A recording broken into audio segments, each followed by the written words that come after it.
Hi friends, welcome to our channel. ఈరోజు వీడియోలో 8th class bioscience జంతువుల నుండి ఆహారోత్పత్తి లెసన్లో ఉన్న అంశాలను తెలుసుకుందాం. ఈ లెసన్లో చాలా ఇంపార్టెంట్ పాయింట్స్ ఉన్నాయి. సో వీడియోని స్కిప్ చేయకుండా చివరి వరకు చూడండి. నిత్య జీవితంలో మనం అనేక రకాల ఆహార పదార్థాలను తింటుంటాం. మన ఆహార అలవాట్లు వేరువేరుగా ఉంటాయి. కొంతమంది మొక్కల నుండి లభించే ఆహారాన్ని ఇష్టపడితే మరికొంతమంది జంతువుల నుండి దొరికే ఆహారాన్ని ఇష్టపడతారు. పాలు, మాంసం మరియు ఇతర ఉపయోగకరమైన పదార్థాల కొరకు పశువులకు ఆహారాన్ని అందజేసి వాటికి వసతిని మరియు రక్షణ కల్పించడాన్ని పశుపోషణ అంటారు. అనాదిగా అంటే పురాతన కాలం నుంచి మానవుడు జంతువులను ఆహారం కోసమే కాకుండా వ్యవసాయం మరియు రవాణా కొరకు కూడా ఉపయోగపడతాయని గుర్తించాడు. అది గ్రహించిన మానవుడు అడవి జంతువులను పెంచడం ప్రారంభించాడు.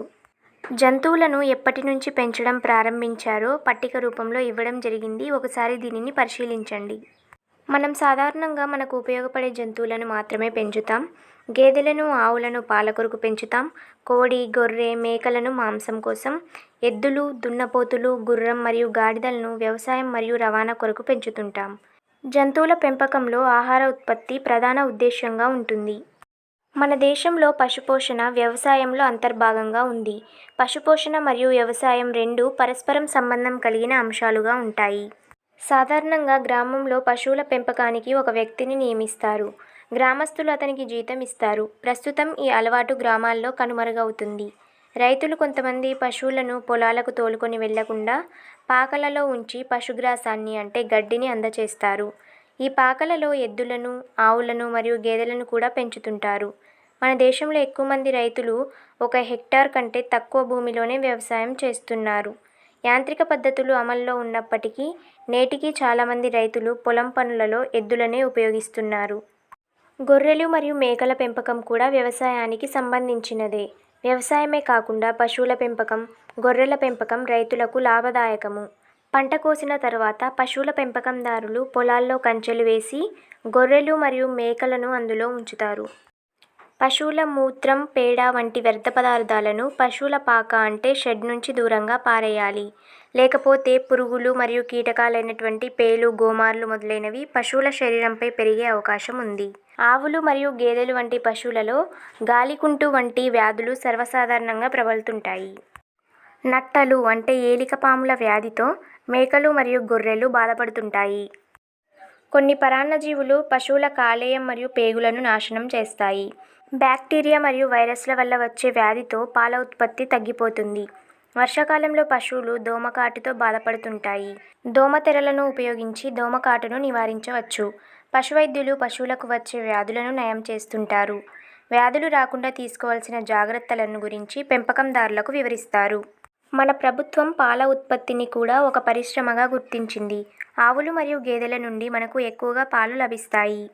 ఏ జంతువుల నుండి ఎంత మోతాదులో పాలు లభిస్తాయో పైచార్ట్ రూపంలో ఇవ్వడం జరిగింది. ఎక్కువ మోతాదులో ఆవుల నుండి పాలు లభిస్తాయి. ఆ తర్వాత గేదెల నుండి, తక్కువ మోతాదులో గాడిదలు, ఒంటెలు, మేకలు, గొర్రెల నుండి పాలు లభిస్తాయి.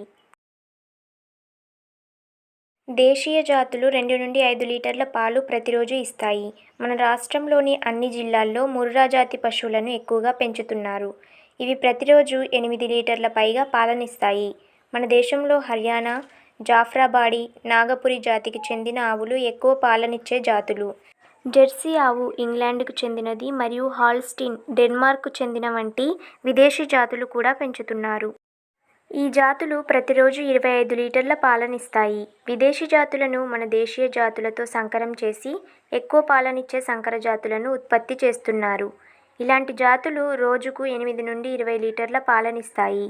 మన దేశంలో మొత్తం పాల ఉత్పత్తిలో ఆవులు ప్రధాన పాత్ర వహిస్తున్నాయి. మన దేశంలోని మొత్తం ఉత్పత్తి అయ్యే పాలలో 60% పాలను జున్ను, కోవా, నెయ్యి, పెరుగు, పాలపొడి మరియు ఇతర పాల ఉత్పత్తులను తయారు చేయడానికి వాడుతారు. మన రాష్ట్రంలో ప్రభుత్వ మరియు ప్రైవేట్ రంగాల్లో చాలా పాల ఉత్పత్తి కేంద్రాలు, డైరీ ఫార్మ్స్ ఉన్నాయి. వీరు రైతులు ఇంటి వద్ద ఉత్పత్తి చేసిన పాలను పాల సేకరణ కేంద్రాల ద్వారా సేకరిస్తారు. పాస్చరైజేషన్ చేసి నిల్వ చేస్తారు మరియు ప్యాకెట్లలో భద్రపరిచి రవాణా చేస్తారు. పాలలోని రోగకారక సూక్ష్మజీవులను నాశనం చేయటాన్ని పాస్చరైజేషన్ అంటారు. ఈ పద్ధతిలో పాలను 63°C లేదా 145°F వద్ద 30 నిమిషాల పాటు వేడి చేస్తారు. తర్వాత పాలను 10°C కంటే తక్కువ ఉష్ణోగ్రత వద్ద చల్లబరుస్తారు. ఈ పద్ధతిని పాల శీతలీకరణ కేంద్రాల్లో ఉపయోగిస్తారు. భారతదేశంలో అత్యధికంగా పాలు ఉత్పత్తి చేసే రాష్ట్రం ఉత్తరప్రదేశ్. మన రాష్ట్రంలో ప్రభుత్వ మరియు ప్రైవేట్ రంగంలో ఉన్న పాల సేకరణ కేంద్రాలు పెద్ద ఎత్తున పాలను సేకరిస్తున్నాయి. సంవత్సరంలో అన్ని నెలల కంటే నవంబర్ నెలలో పాల ఉత్పత్తి అధికంగా ఉంటుంది. ప్రధానంగా 2 అవసరాల కోసం పశువులకు ఆహారం అందించడం అవసరం. మొదటిది ఆరోగ్యవంతంగా ఉండడం, రెండవది ప్రత్యుత్పత్తి ద్వారా పాల ఉత్పత్తిని పెంచడం. పశువులకు పచ్చిగడ్డి, ఎండుగడ్డి, వేరుశనగ వంటి నూనె గింజల చెక్క, తవుడు మొదలైనవి ఆహారంగా ఇస్తారు. ఈ రకమైన పోషక పదార్థాలు పాల ఉత్పత్తిని పెంచడానికి ఉపయోగపడతాయి. Professor JK. కురియన్ భారతదేశ శ్వేత విప్లవ పితామహుడు. భారతదేశంలో ప్రజల అవసరాలను తీర్చే విధంగా పాల ఉత్పత్తి కొరకు ఆయన శ్రమించారు. ఆవులు మరియు గేదెల సంకరజాతిని ఉత్పత్తి చేయటంలో ఆధునిక పద్ధతులను ప్రతిపాదించాడు. అదేవిధంగా పశువుల ఆరోగ్యం, పాల సేకరణ, పరిరక్షణలో అనుసరించాల్సిన అనేక ఆధునిక పద్ధతులను ప్రతిపాదించాడు. శ్వేత విప్లవం, ఆపరేషన్ ఫ్లడ్ అనే పథకం ద్వారా పాల ఉత్పత్తిలో గణనీయమైన ప్రగతిని సాధించాం. శ్వేత విప్లవం, ఆపరేషన్ ఫ్లడ్ అనేది పాలకు సంబంధించినది. క్షీరదాలలో క్షీరగ్రంథులు పాలను స్రవిస్తాయి. పాలు తెల్లని కొల్లాయిడల్ పదార్థం. పశువులు ఈనినప్పటి నుంచి 2-3 రోజుల వరకు ఇచ్చే పాలను జున్నుపాలు అంటారు. పశువులు ఈనిన 72 గంటల తర్వాత అది ఇచ్చే పాలలో కొలెస్ట్రాల్ లేకుండా ఉండి తెల్లగా చిక్కగా ఉంటాయి. ఇందులో క్రొవ్వులు ఎమల్సీకరణం చెంది ఉంటాయి. వీటితో పాటు ప్రోటీన్ మరియు ఇతర ఖనిజ లవణాలు, విటమిన్ ఏ, డి, ఇ ఉంటాయి. 80-90% నీరు ఉంటుంది. పాల ఉత్పత్తిని పెంచడానికి డైరీ రైతులు పశువులకు ఈస్ట్రోజన్ హార్మోన్ ఇంజెక్షన్ ఇస్తున్నారు. పాల ఉత్పత్తి కోసం కొనే పాడి పశువుల విషయంలో కొన్ని జాగ్రత్తలు పాటించాలి. పాడి పశువులను కొనేటప్పుడు ఈ కింది అంశాలు దృష్టిలో ఉంచుకోవాలి. అధికంగా పాలనిచ్చే దేశీయ లేదా సంకరజాతి రకాలను ఎంపిక చేయాలి. 2-3 రోజుల పాటు సరాసరి పాల ఉత్పత్తిని పరిశీలించాలి. దూడల సంఖ్య, పరిమాణం, ఆరోగ్యం చూడాలి. ఎంత పరిమాణంలో పశుగ్రాసం అంటే గడ్డి తీసుకుంటున్నాయో గమనించాలి. పశుపోషణకు సంబంధించి పశువుల డాక్టర్ లేదా అధికారులను సంప్రదించాలి. అధిక పాల ఉత్పత్తి కోసం సంప్రదాయ పశువులను కూడా పెంచడం అవసరం. దేశీయ పశువులు హైబ్రిడ్ రకాల ప్రభావం వలన తగ్గిపోతున్నాయి. ఒడిశాలో చిల్కా సరస్సు ప్రాంతంలో దేశీయ పశుజాతి చిల్కా గేదెలను పెంచుతారు. ఇవి ముర్రా జాతితో సంకరం కాకుండా జాగ్రత్త పడతారు. చిల్కా సరస్సులో రాత్రి సమయంలో మాత్రమే ఈ గేదెలు మేత మేస్తాయి. ఉదయం పూట ఇంటికి తిరిగి వచ్చిన తర్వాత ఎటువంటి అదనపు ఆహారం ఇవ్వకుండా పాలను పిండుతారు. ఈ పాలు ఉప్పగా ఉంటాయి. రిఫ్రిజిరేటర్లో ఉంచకున్నా కూడా పాలు దాదాపు వారం రోజుల పాటు చెడిపోకుండా ఉంటాయి. కంగాయం మంచి ఆరోగ్యంగా ఉండే దేశీయ ఎద్దు రకం. ఈ ఎద్దు కరువు ప్రాంతంలో పెంచడానికి అనువుగా ఉంటుంది. ఈ కంగాయం ఎద్దులలో ఒక ఎద్దు నెలలో 20-30 ఆవులు గర్భం ధరించడానికి ఉపయోగపడుతుంది. గర్భధారణ రేటు 80% కంటే ఎక్కువగా ఉంటుంది. కంగాయం ఎద్దులకు చిన్న కొమ్ములు, పెద్దగా ఉండే తుంటి ఎముక, మూపురం ఉంటాయి. మన దేశంలో పశుపోషణ ఆర్థిక వనరుల కొరకే కాకుండా మన సంస్కృతి సంప్రదాయాలలో భాగం. జంతువుల నుండి లభించిన తోళ్లను తోళ్ల పరిశ్రమలో బ్యాగులు, బెల్టులు, పాదరక్షకాల తయారీలో వాడతారు. ఎముకలను ఎరువుల కర్మాగారాలలో వాడతారు. పశు పెంపకంలో బయోగ్యాస్ ఉత్పత్తి కూడా ఒక ముఖ్యమైన అంశం. పశువుల పేడను దీనిని ఉత్పత్తి చేయడానికి వాడతారు. బయోగ్యాస్ ఉత్పత్తి పశుపోషణలో ఒక అదనపు ఆదాయ వనరు. జంతువుల నుండి మాంసం ఉత్పత్తి చేయడం మరొక ప్రధాన అంశం. పశువధశాలలో అధిక మొత్తంలో మాంసాన్ని ఉత్పత్తి చేస్తారు. ఎద్దు మాంసం బీఫ్, పంది మాంసం పోర్క్, గొర్రెల మాంసం మటన్ మొదలైనవి ముఖ్యమైన మాంసపు రకాలు. మహబూబ్నగర్, నల్గొండ, వరంగల్ మొదలైన జిల్లాలో మేకలు మరియు గొర్రెల పెంపకం ఎక్కువ. కోళ్ల పరిశ్రమ, దీన్నే పౌల్ట్రీ అని కూడా అంటారు. అధిక మొత్తంలో కోళ్లను ఉత్పత్తి చేసి పెంచడాన్ని కోళ్ల పరిశ్రమ అంటారు. ప్రపంచవ్యాప్తంగా మిలియన్ల కోళ్లను గుడ్లు మరియు మాంసం కోసం పెంచుతున్నారు. గ్రామాల్లో సాధారణంగా రైతులు పశువులతో పాటు కోళ్లను కూడా పెంచుతూ ఉంటారు. ఇవన్నీ దేశీయ రకాలు అంటే నాటుకోళ్లు. మొత్తం ఉత్పత్తిలో 74% మాంసం, 64% గుడ్లు కోళ్ల ఫారాల నుండి లభిస్తున్నాయి. 2 దశాబ్దాల నుండి పౌల్ట్రీ మంచి పరిశ్రమగా ఎదిగింది. కోడిగుడ్ల ఉత్పత్తిలో భారతదేశం ప్రపంచంలో 3వ స్థానాన్ని, మరియు మాంసం ఉత్పత్తిలో 7వ స్థానాన్ని ఆక్రమించింది. ప్రస్తుతం 2021 నుంచి 2022 సర్వే ప్రకారం భారతదేశం మాంసం ఉత్పత్తిలో 8వ స్థానాన్ని ఆక్రమించింది. మన దేశంలో సంవత్సరానికి 90 మిలియన్ల గుడ్లు ఉత్పత్తి అవుతున్నాయి. 3,000 నుండి 5,000 మిలియన్ కిలోల మాంసం ఉత్పత్తి అవుతుంది. కోళ్ల పెంపక కేంద్రాలు 2 రకాలుగా ఉంటాయి. ఒకటి గుడ్ల ఉత్పత్తికి, మరొకటి మాంసం ఉత్పత్తికి చెందినవి. బ్రాయిలర్లను మాంసం కోసం, లేయర్లను గుడ్ల కోసం పెంచుతారు. సహజంగా దేశీయ రకాలు పూర్తిగా పెరగడానికి 5 నుండి 6 నెలలు పడుతుంది. కానీ బ్రాయిలర్లు 6 నుండి 8 వారాల్లో పెరుగుతాయి. జన్యు మార్పిడి ద్వారా ఇలాంటి జాతులను కృత్రిమంగా ఉత్పత్తి చేస్తారు. New Hampshire, Plymouth, Rhode Island red, white leghorn, Ancona మాంసాన్నిచ్చే విదేశీ రకాలు. కొన్ని కోళ్లను కేవలం గుడ్లను పొందడానికి మాత్రమే పెంచుతారు. సాధారణంగా కోళ్లు వాటి జీవిత కాలంలో 300 నుండి 350 వరకు గుడ్లను పెడతాయి. కానీ 21 నుండి 72 వారాల పాటు తగిన యాజమాన్య పద్ధతులు పాటించాలి. కొన్ని రోజుల తర్వాత గుడ్లు పెట్టే శక్తి కోళ్లలో తగ్గిపోతుంది. దేశవాళీ రకాలు పొదగడానికి చాలా అనుకూలంగా ఉంటాయి. ఆసిల్, కడక్నాథ్, చిత్తగాంగ్, లాంగ్షాన్, బ్రూసా మొదలైనవి స్వచ్ఛమైన దేశీయ రకాలు. కానీ గుడ్లను పెట్టే శక్తి వీటికి తక్కువ. ఆసిల్ బెరసకోడి భారతీయ దేశీయ కోడి. దీనిని కోడిపందాల కొరకు పెంచుతారు. వీటిలో పోరాడే తత్వం, అధిక శక్తి, ధీరత్వం ఉంటాయి. ఇంక్యుబేటర్స్ని ఉపయోగించి అందులో గుడ్లను పొదిగించడం వలన అధిక మొత్తంలో కోడి పిల్లలు ఉత్పత్తి అవుతాయి. అంటే కృత్రిమంగా గుడ్లను పొదిగించడానికి ఇంక్యుబేటర్స్ను ఉపయోగిస్తారు.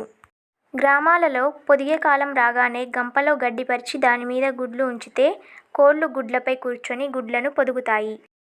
జనవరి నుండి ఏప్రిల్ నెల వరకు గుడ్ల ధరలు అధికంగా ఉంటాయి. ఎందుకంటే ఈ కాలంలో గుడ్లను ఎక్కువగా పొదగడానికే ఉపయోగిస్తారు. ఈ కాలంలో పొదిగే రేటు ఎక్కువగా ఉంటుంది. ఈ సమయంలో ఉండే 37 నుండి 38 డిగ్రీల సెల్సియస్ ఉష్ణోగ్రత గుడ్లను పొదగడానికి అనుకూలంగా ఉంటుంది. మీరు ఆరోగ్యంగా ఉండాలంటే ప్రతిరోజు ఒక గుడ్డు తినాలి. ఇది జాతీయ గుడ్డు సమన్వయ కమిటీ నినాదం. అన్ని పోషక విలువలతో చౌకగా మరియు సులభంగా లభించే ఏకైక ఆహార పదార్థం గుడ్డు మాత్రమే. పౌల్ట్రీ పరిశ్రమలో వెలువడే వ్యర్థ పదార్థాలను వ్యవసాయంలో ఎరువుగా ఉపయోగిస్తారు. ఈము ఆస్ట్రేలియాలో పుట్టిన ఎగరలేని పక్షి. ఆస్ట్రిచ్ అంటే ఉష్ట్రపక్షి తర్వాత ఇది అతిపెద్ద పక్షి. ఈ అద్భుతమైన పక్షి దాదాపు 50 కిలోగ్రాముల బరువు ఉండి గంటకు 40 మైళ్ళ వేగంతో పరిగెడుతుంది. కోళ్ల పెంపకం లాగే ఈము పక్షుల పెంపకం కూడా ఆర్థికంగా లాభదాయకం.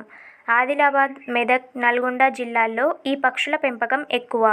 వీటి మాంసం, గుడ్లు, పిల్లలు, చర్మం, నూనె, ఈకలు వాణిజ్య విలువ కలిగినవి కాబట్టి వీటి కోసం పెంచుతారు. వీటి మాంసం మరియు గుడ్లు ఖరీదైనవి. మన రాష్ట్రంలో వీటికి మార్కెటింగ్ సౌకర్యాలు సరిగా లేవు. తేనె ఉత్పత్తి కోసం తేనెటీగలను పెంచడాన్ని తేనెటీగల పరిశ్రమ ఎపికల్చర్ అంటారు. ఇది చాలా లాభదాయకం మరియు పర్యావరణ అనుకూలమైన పరిశ్రమ. తేనె ఉత్పత్తి కోసం మాత్రమే కాకుండా పంటల పరాగ సంపర్కంలో కూడా ఈ పరిశ్రమ ఎంతగానో తోడ్పడుతుంది. అనేక రకాల వ్యవసాయ పంటలలో తేనెటీగలు పరాగ సంపర్కం జరపటానికి తోడ్పడతాయి. భారతదేశంలో మొత్తం 6 రకాల ప్రధాన తేనెటీగల జాతులు గుర్తించబడ్డాయి. మన పరిసరాల్లో Apis dorsata, Apis indica, Apis florea, Apis melipona, Apis trigona, Apis cerana అనే జాతులు ఉన్నాయి. ఎపిస్ సెరానా అనే తేనెటీగ తుట్టె నుండి ఒక సంవత్సరంలో 3 నుండి 10 కిలోల తేనె ఉత్పత్తి అవుతుంది. ఎపిస్ మెల్లిఫెరా అనే యూరోపియన్ తేనెటీగ తుట్టె నుండి సంవత్సరానికి 25 నుండి 30 కిలోల తేనె ఉత్పత్తి అవుతుంది. 19వ శతాబ్దంలో శాస్త్రీయ పరిశోధనల ఫలితంగా తేనెటీగల పెంపకం వాణిజ్య పరిశ్రమగా మారింది. తేనెటీగలు చీమల్లాగే సంఘజీవనం గడుపుతాయి. ఇవి గుంపులు గుంపులుగా నివసిస్తాయి. తేనెపట్టులో 3 రకాల ఈగలు ఉంటాయి. ఒక రాణి ఈగ, కొన్ని వేల సంఖ్యలో కూలి ఈగలు మరియు కొన్ని వందల సంఖ్యలో డ్రోన్లు అనబడే మగ ఈగలు ఉంటాయి. సమూహంలో ఒక రాణి ఈగ మాత్రమే ఉంటుంది.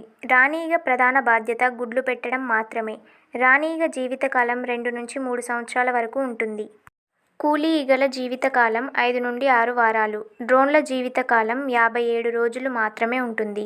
తేనెపట్టులో చాలా ఆడ ఈగలు ఉంటాయి. వీటిని కూలీ ఈగలు అంటారు. కూలీ తేనెటీగలు మొదటి 3 వారాలు తేనెపట్టు లోపల పనిచేస్తాయి. మైనాన్ని స్రవించడం, తేనెటీగ పిల్లలను పోషించడం అనే పనులు చేస్తాయి. 3 వారాల తర్వాత తేనెపట్టు వెలుపల అంటే బయట పనిచేయడం ప్రారంభిస్తాయి. మకరందాన్ని మరియు పరాగ రేణువులను సేకరించే పనులు చేస్తాయి. తేనెపట్టులోని డ్రోన్లు సోమరులుగా ఉంటాయి. ఏ పనులు చేయవు. కేవలం సంపర్కంలో పాల్గొనటమే వాటి ప్రధాన విధి. రాణి ఈగ గాలిలో ఎగురుతున్నప్పుడు సంపర్కం జరుగుతుంది. సంపర్కం తర్వాత డ్రోన్లు చనిపోతాయి. ప్రత్యుత్పత్తి సమయంలో ఉదరకోశం పగిలిపోతుంది. అందువల్ల మగ ఈగలు అంటే డ్రోన్లు చనిపోతాయి.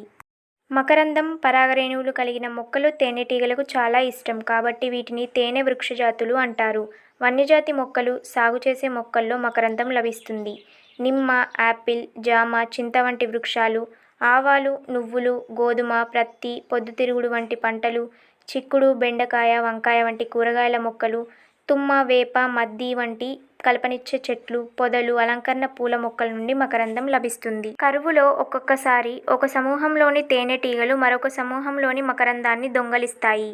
పారిశ్రామికంగా కృత్రిమ తేనెపట్టులను ఏర్పాటు చేసి అధిక మొత్తంలో తేనెను ఉత్పత్తి చేస్తున్నారు. కృత్రిమ తేనెపట్టులో ఫ్లోర్ బోర్డ్, పొదిగే గది, పెద్ద గది, పైకప్పు, లోపలి కప్పు, వలలు, ప్రవేశపు తీగ మొదలైనవి ఉంటాయి. ఈ భాగాలను సులువుగా వేరు చేయవచ్చు. తేనెపట్టు ఒకే ఒక గోడతో గానీ 2 గోడలతో కానీ నిర్మితమై ఉంటుంది. కృత్రిమ తేనెపట్టు సహజ తేనెపట్టును పోలి ఉండదు.